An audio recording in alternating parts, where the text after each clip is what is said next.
Hopefully you knew that I used a sponge as my model of the wetland, and you knew that that picture was a wetland because you could see that the soil was very wet. It had absorbed all of the water, and that's why wetlands are really good for preventing flood damage. They can absorb all of the water, and then that water won't flood as much, or it won't flood into the areas where you build things. So, so one of the ways to prevent flood damage is to have more wetlands around, either protecting the ones that already exist, or you can actually build wetlands. The reason people sometimes don't want to do that, because it seems like such a simple solution, is that instead they want to fill in that land and actually build on it because we get greedy and we just want to build more buildings for ourselves. But if we actually keep the wetlands as wetlands and even build more wetlands, we could prevent flood damage. So that's sort of like the positives and the negatives. We're going to go through some other solutions to flood damage. I'm going to read about them, and then you are going to pick which one you would want. I want to remind you that you can pick from this page, and you can also pick wetlands as your solution to flood damage in Boston. Here we go.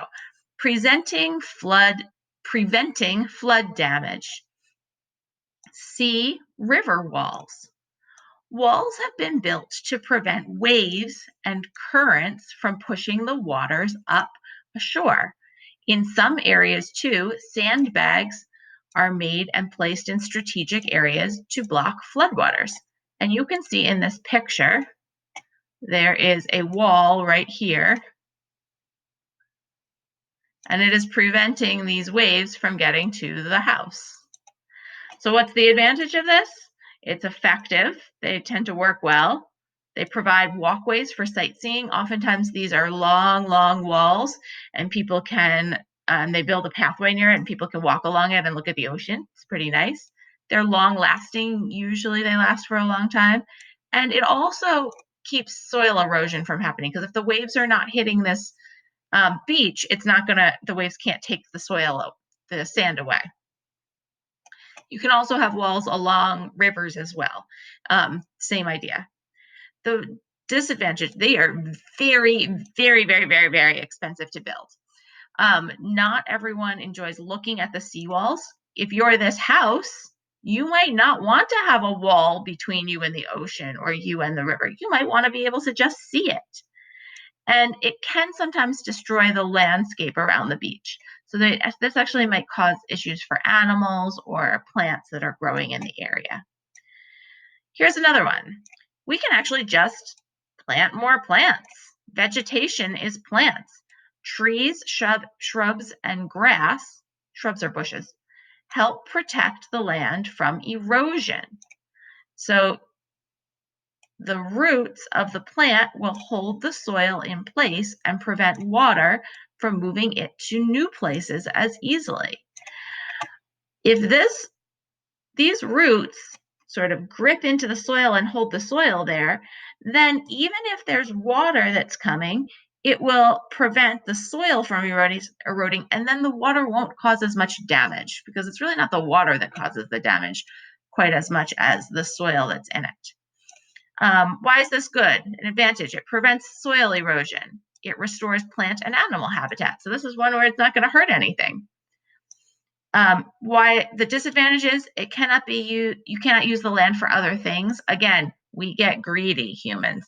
We want to just build houses and buildings and roads everywhere. Seasonal weather conditions affect plant growth. So it could be that in some areas there's not a lot of plants when it's cold, and so then their roots are not there, and so this doesn't work all year long in those areas. Stilts, elevated buildings. I'm going to make this picture a little bit bigger for you for a second. Then I'll go back and change it. You can see that this building is up here, and there are stilts. Stilts can make a person taller when they're walking, like a clown sometimes has stilts. This is stilts for a building. This building is actually lifted up in the air by these poles right here.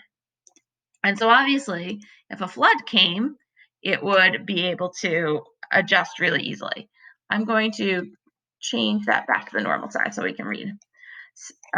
Houses can be built on stilts or other high structures to prevent damage from flooding. What's the advantage? Houses and everything inside them are safe from the floodwaters. The flood won't even get into the house because you can't get up to it. Cities and towns can be built close to rivers. And this allows us to build in areas like the floodplains that we usually don't build in because they get so many floods. Disadvantages: it costs a lot of money. That is very hard to do, to put a house up that high. House buildings cannot be as big.